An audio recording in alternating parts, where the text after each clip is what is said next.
Lesson number 3, nothing beats genuine cure. I have never talked about anything else but genuine cure.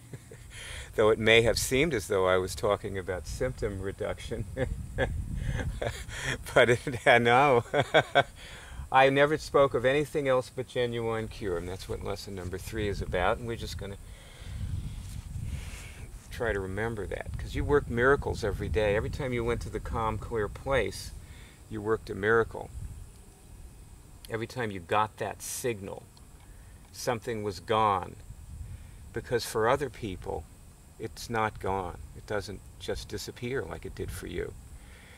They didn't know how to do that. Barb, my friend, was at a cancer ward yesterday, and she was telling me people's lips were black. She said these people were dying.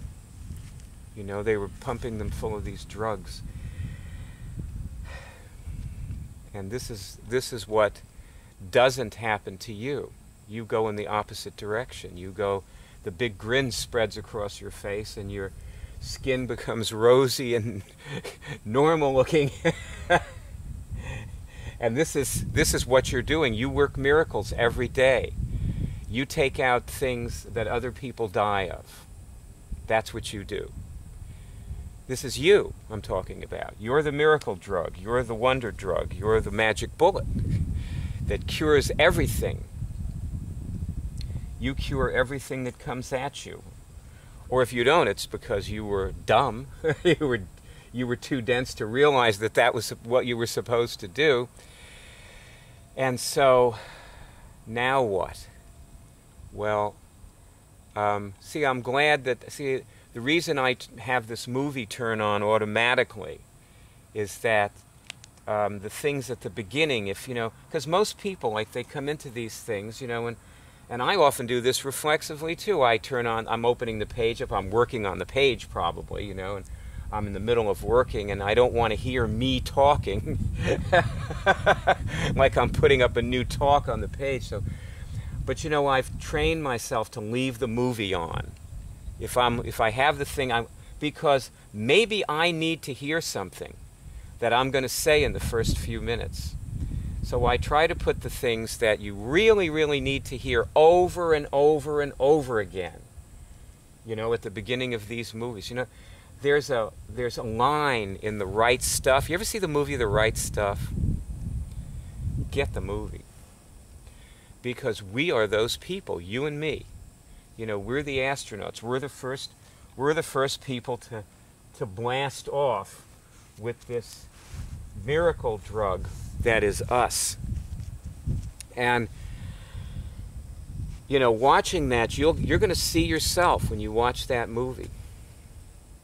Anyway, there's a scene. It's right at the end of the first part, I believe, where they're doing this interview, and one of the reporters asks a question, and one of the astronauts says, Jack, he's talking to the reporter, and he says, I don't think we're really saying anything new here. I think that we're just saying things that need to be repeated over and over and over again with fierce conviction. And this is, the things I try to put at the beginnings of the movies, like that you work miracles every day. You work like those people. Listen, believe it. Like those people in that cancer ward, if, they could do, and Barb didn't go in there and teach them. And she was telling me on the phone, she said, I probably would have gotten thrown out of the hospital. Maybe I could have gone in there and just had a class for everybody. Just like said, okay, everybody, I'm going to show you how to cure cancer now. And, hope the nurse doesn't walk in. So there they are. And believe it, they would feel it as a miracle, except for one problem, is that a minute after they did it, it would feel normal. And this is what happens to you. That a minute after you work these miracles, they feel normal to you, and like, so what? There's nothing special about this, which actually is okay. It's okay to walk around being a walking miracle, and and feel like it's just the normal way you are, as long as it doesn't cause you to abdicate your responsibility. And Barb has a responsibility when she goes to visit her friend to ask the people who are running the hospital if she can give them a class, you know, when she's there. And even if they say no, she has a responsibility to ask. She has a responsibility to show them the, you know, the home page. I mean, the people who are running the show there, and tell them this is what it is, this is what I want to do. You know, I want to teach them how to do this. You know, we're not responsible for spending an inordinate amount of our time, like we don't have to quit our job and starve and get kicked out of our home, and our children are not fed, you know, because we're fighting for the cause. We don't have to do that, you know. I never had to do it. You know, I always ate good and lived well and kept myself happy while I was giving you the cure. You know, never had it. There's no sacrifice over here, you know. And because that's not our responsibility. It's not our responsibility to make the supreme sacrifice for all these people who they're not going to appreciate it anyway, most of them, you know. You know, like about 1,500 people, you know, a week hit our homepage, or a month, I can't remember, but, you know, whatever it is. And of them, most of them are one-time visitors, you know, like 1,200 of them are one-time visitors. So think about that. You know, boy, I'm so glad I didn't make the supreme sacrifice for them. And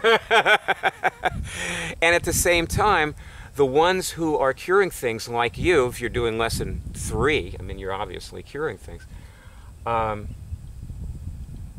You know, I didn't need to make the supreme sacrifice for you. What I did was enough, right? I mean, you got it, you know, you're doing it. It's fine. But you do have a responsibility just like me. You have the same responsibility I have. But see, it's actually more than that, you know?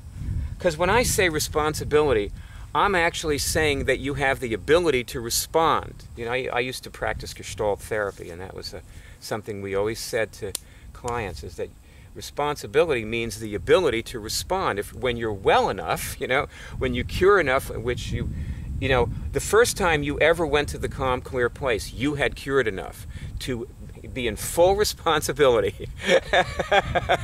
You didn't have to stop having herpes outbreaks, or you could still have rosacea, and you could still show people how to cure things. And if they looked at your face and they said, my God, you've got rosacea, you know, I mean, how can you talk to me about curing things? Maybe you hadn't stopped your outbreaks yet. And you know what? You could tell them, how can I? I am. You don't want it? Fine. Keep your whatever it is you've got, you know, which may be just a bad attitude. Go ahead and keep it, you know. It's okay, you know.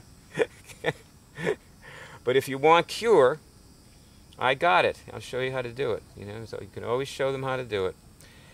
But you know what? That's not that effective. What we found is effective is this. They got to show themselves how to do it. You put this on your car, which takes very little time, actually, and it takes no time for them to read it and them to do what they need to do for themselves. And that, my young friend, is how you cure people. It's how you help people and how you cure people. You may not end any epidemics by doing that, because I did it. I have 4 bumper stickers on my car, and I haven't ended the HIV epidemic. It's still raging, roaring along, you know.